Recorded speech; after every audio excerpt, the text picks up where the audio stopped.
Hello, Serendipitous here with another video for the Board Game Shelf, and here we have another um, starter set, essentially. Now, Star Wars Unlimited is a TCG that I've been curious about, but I wasn't. But I was again already investing a fair amount of time and money in Pokemon and Riftbound. I don't want to add a third dedicated TCG, but I was curious about Star Wars Unlimited, and because Cobweb and I are basic, are general Star Wars fans. Maybe not more recent Star Wars stuff, but especially the episodes 1 through 6, as well as anything in between, as well as the Mandalorian, of course. But this was only $20. Again, a very cheap, good entryway that convinced Cobweb and I to get it. So it's very straightforward. There were a bunch of tokens here, mostly just sort of damage tokens, as well as one that kind of keeps track of who's going first in the next round.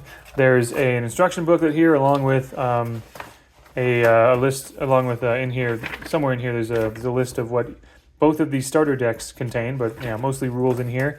This was on the very top when you opened it. You could scan this to play. Oh, here's the card list. There's a learn to play video, very straightforward, and that helped us to kind of play along for at least a few rounds to kind of get a feel for what the game is like. And I was impressed by this. It came with this nice board game type board, mat essentially, that you can use to play the game. Again, it's another one that's pretty big, but this is basically what it looks like. There we go. Yeah. So there's.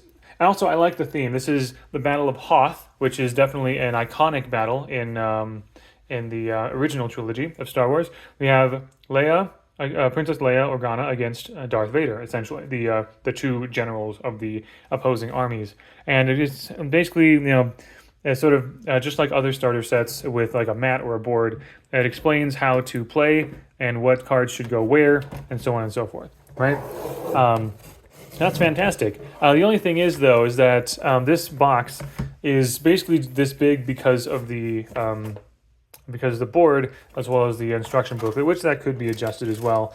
But all the cards fit in this box right here. This is a we've been getting a lot of Dragon Shield sleeves, and so both decks fit in this Dragon Shield box, and there was no other way that was given to kind of like secure them or anything like that. They just kind of came in.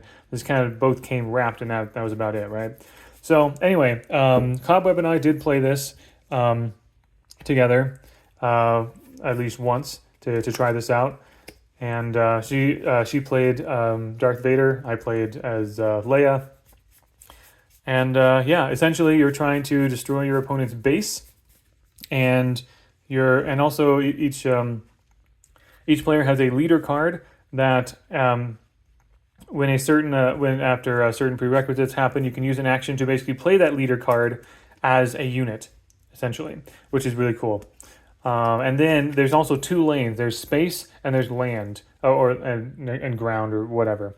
And so basically, it's just like it very much that is a very Star Wars kind of thing, right?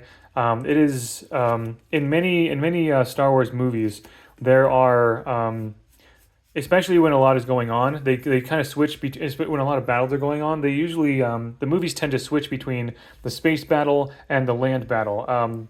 For example, in Star Wars Episode 1, towards the end, you have a battle in space around the Trade Federation ship. Then you have a battle on the ground between the Gungans and the battle droids. And then there's also usually a third or a fourth kind of like thing going on where Qui-Gon and Obi-Wan fighting Darth Maul with lightsabers, as well as Padme and her crew trying to get the Trade Federation leaders. But as far as like battles go, there's usually a space and a land battle. Another example, I guess, would be Episode 6, where you have a space battle around the second Death Star, and there's a land battle on the moon of Endor with the Ewoks and everything like that, right? So I think that is a fantastic way to represent something that's you don't really see that. Not that it's fully unique to Star Wars, but Star Wars tends to do that a lot more than other places.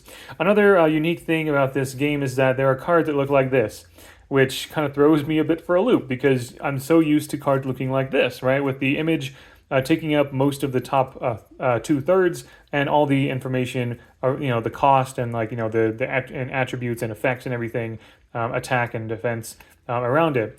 But the event cards, which are basically the one and done type effect, the effect cards, they're the opposite, where the image is on the bottom and the cost and attributes and the effects are on the top. So I'm not 100% sure why they did that, but I guess it does help differentiate between something that would be a unit that would be in either one of the two battlefields, or and an immediate effect kind of a card. So anyway, there's that, and this is kind of how we're packaging it. Just kind of putting all of the cards in this box here, and that works. I don't anticipate that we'll get much more of the Star Wars Unlimited cards. Maybe, I don't know. Like there might be some like decks or other products that focus on characters that we really, really like or something. But in general, this is pretty much what you've got. Oh yeah, the box doesn't fit in here, so it's not the best solution, but there you go. So yeah, another trading card game starter set that I'm glad that we have. So thank you very much for watching. Hope you enjoyed, and until next time, all the best.